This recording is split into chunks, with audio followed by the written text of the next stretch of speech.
Can one trust what Dave Filoni has to say when it comes to Star Wars? My opinion is you can't, and I'm going to provide a major example of why.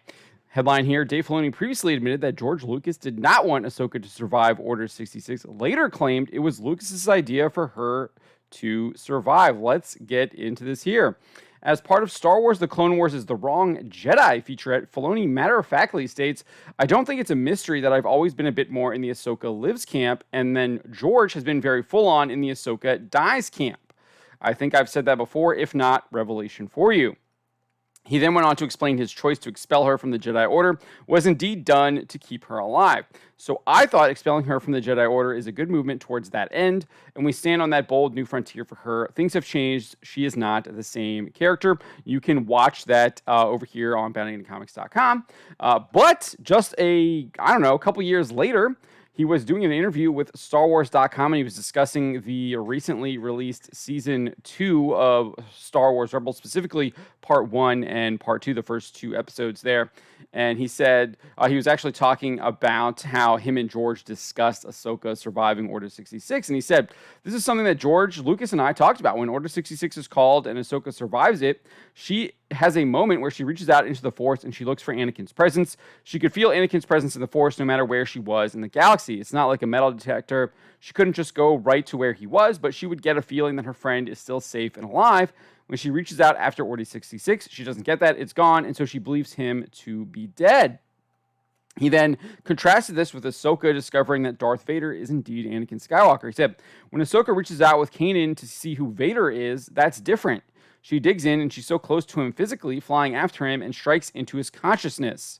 It's almost like realizing something that's so jarring you can't handle it, like force feedback. She gets knocked out because I believe in a flash of a moment, she sees this truth that there's a layer of hate, an angry, horrible being, and then underneath it is a Anakin Skywalker. And then there's that moment right there where she kind of has that realization in the Siege of Lothal Part 2 from Season 2 of Star Wars Rebels. Filoni went on and said, but when Ezra asks her, do you know who or what he is? She wouldn't necessarily say, yes, she does. She's open to the idea that there's something about this Darth Vader that's familiar to her, but she's not ready to name him Anakin Skywalker yet. She has to do a search. That's why she's saying there are questions that need to be answered. In the very next episode, she starts a kind of long exploration of who Darth Vader is, and specifically where does he come from, and what does it all mean, and can it be true? Her unconscious mind knows it's Anakin. Her conscious mind cannot accept that Anakin could be this horrible person. After this explanation, Filoni then definitively declared that it was indeed Lucas's idea to have Ahsoka survive Order 66. This is what he told StarWars.com. The conversation I had with George about Ahsoka was mainly pertaining to Vader and what would she know, what wouldn't she know, because it was George's feeling that she survived Order 66. He's very specifically there saying that it's George's feeling that she survived Order 66. He's making no qualms about that, despite saying just a couple years ago that George wanted her to die with Order 66 like the rest of the Jedi. So I made sure to discuss with him his feelings on that, and then I've made choices since then. That's kind of the world that we all live in now as Star Wars creators. We have to make our choices based on where we're at in the shows, what we're doing. But her being a fulcrum-like agent, a part of building this rebellion stuff, was never something we really discussed in detail. So he is admitting that he didn't actually talk to George Lucas about that whole part of Ahsoka. And then he goes on and says, it was really something that executive producer Simon Kinberg and I developed along with season 1 executive producer Greg Weisman when we decided that Ahsoka could play this fulcrum character. So he's basically saying that it was his idea, Simon Kinberg and Greg Weisman's idea, and then he actually takes full credit for it himself for the most part. He says, originally, I was thinking Ahsoka was much more of a passive player, then she wasn't a combatant as much. I later changed my mind and thought, we really need to see the warrior in her in this volatile time. We're always evolving the characters and their stories to try and get the best thing possible. So as for George Lucas, he admitted back in October 2020, I kind of lost control of Star Wars, so it's going off in a different path than what I intended. But the first 6 are very much mine and my philosophy.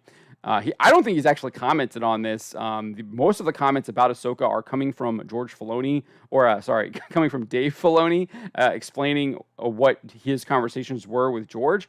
I don't think we actually have any commentary from George on this, and I think that is very telling. And the fact here that Dave Filoni isn't keeping his story straight, or at least not even trying to say that like, oh, George changed his mind, when he was he makes it very clear here in this featurette that George is of the mind that is in the Ahsoka dies camp. And then all of a sudden, after Star Wars Rebels and Disney has purchased it, you're now saying that George wanted Ahsoka to live. I'm sorry, I don't think that George would have changed his mind. He probably would have had her die because, indeed, Luke Skywalker was indeed the last Jedi, and he indeed redeemed his father, Anakin. But he was the last Jedi in I think is like Empire or Return of the Jedi, when Obi-Wan and Yoda are having that kind of conversation with each other.